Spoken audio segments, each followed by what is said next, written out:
A Red Bull acabou? Será que o Russell vai conseguir brigar pelo título contra a McLaren? Será que o Piastri consegue ter um teto maior de desempenho do que o Lando Norris? Essas e algumas outras dúvidas eu vou comentar com vocês aqui nesse vídeo pós-GP do Bahrein. E claro, você é o meu convidado para a gente discutir tudo isso sobre. E olá, meus queridos amigos, tudo bem? Bom dia para vocês, ou boa noite, ou boa tarde, dependendo do horário que você esteja assistindo esse vídeo. Sejam bem-vindos a mais um vídeo daqueles em que eu fiz um post na comunidade pedindo perguntas e opiniões de vocês sobre o GP do Bahrein, e aqui eu vou estar respondendo e até mesmo comentando algumas coisas. Então, caso goste de Fórmula 1, seja novo por aqui, inscreva-se no canal e clique aqui no like aqui no começo do vídeo para ajudar na divulgação. E o primeiro comentário é: o teto do Piastri é muito maior do que o do Norris. Salve! Aqui o Yaming 1850. Salve para você. Essa é a grande questão da atualidade. A gente já começa a discutir se a McLaren deveria priorizar um ou outro, porque nesse início de temporada o Piastri começou melhor que o Lando, apesar de que no GP da Austrália o piloto da McLaren simplesmente falhou, simplesmente rodou. Aquilo ali foi apenas uma situação de corrida mesmo. Mas nós já temos 2 vitórias contra uma, e apesar do Lando estar sendo mais consistente, o Piastri já está começando a mostrar as garrinhas dele. Tudo bem que ele é todo friozinho, todo sem emoção e tal, mas na pista ele se garante. Mas essa questão do teto do Piastri, do que ele tem ainda para mostrar para a Fórmula 1, que alguns acham que ele tem muito mais a contribuir para o futuro do que o Norris, eu acho que vai ser uma questão que pode ser decidida nesse ano. Mas eu não diria com toda certeza de que um é extremamente melhor que o outro. Eu acho que sim, eles estão no mesmo nível por enquanto, apesar de que o Piastri possa ter um pouquinho mais de novidades para entregar pra gente do que o Norris hoje em dia. Eu acho que a gente ainda tem que esperar um pouco para cravar isso daqui de que o teto do Piastri é muito maior do que o do Norris.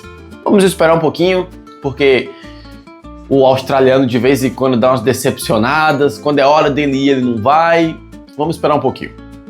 Devo entrar em depressão pelo estado da Red Bull ou ainda pode ter uma reviravolta? Eu gostaria de dizer que se você está precisando de ajuda, por favor, procure ajuda profissional, procure ajuda dos psicólogos, porque eles podem te ajudar nesse sentido. Essa parte do vídeo é uma parte séria.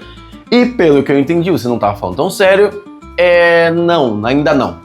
Dá uma segurada. Vai com calma. Isso porque a Red Bull ainda está esperando algumas coisas acontecerem. Ela ainda está aprimorando o seu carro.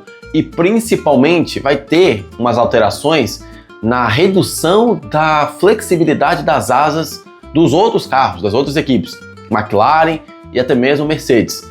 Então dá uma segurada, porque ainda vai melhorar, ainda vai acontecer muita coisa, e ao mesmo tempo que a Red Bull vai atualizar o seu carro para tentar conseguir alguma melhora, algumas outras equipes podem ter um revés de desempenho. Então ainda não está tudo perdido. A Red Bull sabe muito bem qual é o problema do carro agora: balanço, equilíbrio.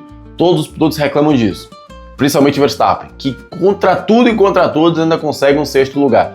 Dá o tempo, dá uma segurada, ainda tem muita corrida para acontecer e a Red Bull tem Max Verstappen. Então, nem tudo está perdido ainda. Vai com calma. Aquela punição para o Lando foi realmente justa? Não deveria ter sido maior? Nossa! Não dá para saber o quanto aquela distância deu de vantagem para ele, mas ainda assim isso se converteu em 3 posições na largada. Quando o Lando largou bem no GP do Bahrein, todo mundo achou esquisito e ao mesmo tempo bom. Ele finalmente aprendeu a largar. Só que aí a gente viu que ele estava assim, meio metro adiantado em relação ao colchete em que estavam. E não acho que a punição poderia ter sido maior não. Aquela punição na verdade segue o mesmo critério dos últimos tempos. Na live do Que Pode É Esse, o Kevin lembrou que em 2023, ou foi 2024, o Alonso teve esse mesmo problema, se adiantou demais ali em relação ao colchete, e tomou uma punição de 5 segundos. Então, é isso aí, gente. É o mesmo critério. Certamente está lá escrito na regra. Se tiver fora do colchete, 5 segundos. Eu não acho que deveria ter sido mais que isso ou algo do tipo. Não, acho que a punição está justa para todo mundo. E seguimos. Ferrari e Alpine podem mostrar alguma performance em 2025 ou é só fogo de palha e vai ficar para brigar pelo meio do grid? O desempenho no GP do Bahrein, assim, dessas duas equipes surpreendeu bastante, principalmente em relação ao Alpine, que vinha cambaleando lá no campeonato. Tudo bem que ela já mostrava uma certa evolução desde a primeira corrida, porém o que ela fez no Bahrein foi algo que chamou muita atenção. Eu acho que pelo fato da Alpine ter mais experiência com essa pista, com esse carro, já que ela fez a pré-temporada lá, pode ter ajudado bastante. Eu prefiro esperar até daqui a 2 a 3 corridas para bater o martelo em relação a essa Alpine. Porém, o resultado é bem promissor. E no caso da Ferrari, a Ferrari, assim, caras, de verdade, eu não consigo explicar o 2025 da Ferrari. De verdade, eu não consigo explicar. Quando eu acho que a Ferrari vai bem, ela vai mal. Quando eu acho que a Ferrari vai mal, ela vai bem. Quando eu não acho nada da Ferrari, ela vai lá e ganha. Quando eu espero muita coisa, ela vai lá e decepciona. Eu sei que o principal problema dela é tentar entender o carro, tentar entender a janela de funcionamento, já que é uma parte muito estreita de configuração, tem que ser bem específico para o carro conseguir andar rápido e terminar dentro do regulamento sem nenhuma desclassificação. Logo depois que a Ferrari fez as atualizações no seu carro, de um ano para o outro, ela vai ter que correr contra o tempo, porque as outras equipes já estão lá na frente e ela tem que recuperar esse terreno logo, porque a pressão é muito grande e tá vendo algumas outras equipes ultrapassarem ela à torta direita. Agora ela tem a chance de ser a terceira melhor equipe, já que a Red Bull está sofrendo com o seu carro. A McLaren disparou, mas nem tanto. A Mercedes está sempre por perto. A hora da Ferrari entender esse carro tem que ser agora, em Jeddah, em Miami, para chegar logo depois ali no final da primeira metade com força para ganhar corridas. Eu não acho que é fogo de palha, eu acho que tem alguma coisa ali. A Ferrari está começando a entender o carro, mas vai ser um processo. Qual das equipes apresenta o melhor Hulk e melhor carro dentre os novatos recém-chegados?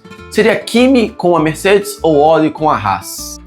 No momento, o Hulk que tem o melhor carro, eu obviamente vou ter que dizer o Kimi Antonelli. Agora, o Hulk que está fazendo a mais diferença, eu diria que o Oli.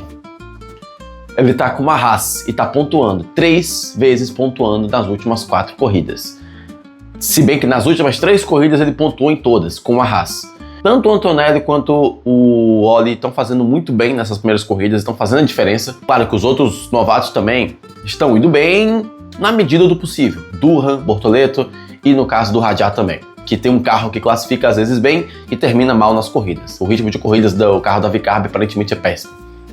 Desses, acho que o melhor Hulk que nós temos talvez seja o Antonelli, pelo que eu vi no GP do Bahrein. Desses dois eu diria que o Antonelli seria melhor. Agora, quem tá fazendo mais a diferença, eu diria pro Oli. Desses dois. O Russell tem chances reais de brigar pelo título ou deve ficar entre os pilotos da McLaren? Olha só o que a gente já tá discutindo, né? Se o Russell tem chance de brigar pelo título com a Mercedes no final do regulamento. Nossa, que surpresa. Bom, tem chance sim. O Russell ele já tem experiência suficiente para lidar com esse carro. A Mercedes também. A Mercedes fez um bom carro. E, por enquanto, ele está só comendo pelas beiradas ali. A Mercedes está só tentando entender o lugar dela no mundo. Daqui a pouco ela vai começar a atualizar esse carro, ela vai começar a dar um pouquinho de atenção antes de virar totalmente para 2026. E o Russell, espero que comece a ganhar corridas. Acho que assim que eles acertarem o carro, vitória do Russell. E acho que, em qualquer hipótese. Acho que dá para ele brigar pelo título sim. Depende, obviamente, só dele e da McLaren. E da Mercedes. Mas eu tô bem esperançoso. Acho que o Russell vai conseguir incomodar pelo menos os líderes em algum momento. E por fim, a última pergunta desse episódio. O Lance Stroll vai terminar 2025 com mais pontos que o Alonso? Aparentemente sim. Ou não, né? Assim, depende muito do Alonso. Eu acho que o Alonso não tá lá muito tão motivado assim a tentar marcar ponta. Porque o carro da Aston Martin é ruim, gente. É muito ruim. Não é tão ruim quanto tá Sauber, mas tá ficando tão ruim quanto. A Aston Martin hoje tá brigando com Haas e com a Sauber. Eu não estou brincando. Olha, vai depender de como a Aston Martin vai arrumar esse carro aí, né? Se ela der um carro ok, o Alonso vai lá e pontua e fica à frente do Stroll. Só que o Alonso já ficou tanto tempo tentando resolver problema de carro ruim que eu acho que ele só, assim, tá correndo em 2025 naquelas, vai chegar em 2026 e tentar ter um carro dominante com a Honda e com o Adrian Newey.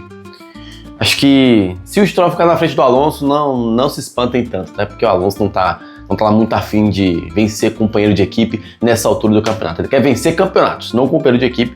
E com o carro que tem, ele não vai conseguir fazer isso por enquanto. Não gostei da sua pergunta, você está banido, tô brincando.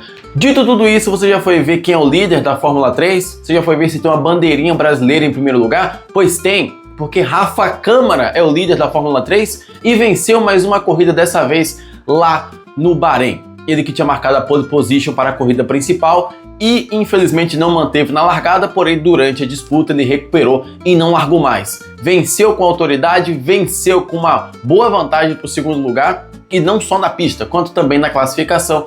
A vantagem também segue muito boa para as próximas corridas. Claro que tem um campeonato muito longo pela frente ainda, porém nós temos mais um brasileiro se destacando nas categorias de base de acesso à Fórmula 1. Então você agora vire torcedor do Rafa Câmara enquanto ainda não é moda, enquanto você ainda pode escolher, vire, não sei o nome do fã-clube do Rafa Câmara, mas vire agora torcedor do Rafa Câmara porque ele tá ganhando corrida por lá. Pode ser o nosso próximo brasileiro na Fórmula 2 ou até mesmo na Fórmula 1, ele que é da categoria da Ferrari. Tô reforçando o convite para você acompanhar a Fórmula 3 não só pelo Rafa Câmara, mas também porque a disputa é muito boa. Poucas coisas são tão boas do que ver aqueles meninos disputando uma 19ª posição como se a carreira deles dependesse daquilo. Na verdade depende, mas você entendeu. Então, tá aqui de novo, mais uma vez nós temos um brasileiro nas divisões de base e vencendo. E aqui a curiosidade, ele corre na mesma equipe que o Bortoleto correu em 2023, quando ele foi campeão da Fórmula 3 e com o mesmo número. Isso significa alguma coisa pra você? Não sei, mas pode ser que seja alguma coisa. Esse foi o vídeo de hoje, pessoal. Espero que tenha respondido boa parte das dúvidas que vocês possam ter ou tenham. Se gostou do vídeo, clica aqui no like, se inscreve e comenta aqui embaixo a sua opinião sobre tudo isso aqui que eu te falei. Bom, te vejo no próximo vídeo. Teremos mais alguns vídeos nessa semana. Teremos vídeos sobre a Red Bull, falando sobre o problema do carro. Teremos vídeos, talvez, sobre a Mercedes, talvez sobre a McLaren e principalmente um vídeo sobre o Gabriel Bortoleto e como as pessoas estão sendo injustas com ele em determinados pontos. Acho que a gente precisa ter essa conversa. De todo jeito, te vejo nos próximos vídeos. Se cuide, fique bem e até lá.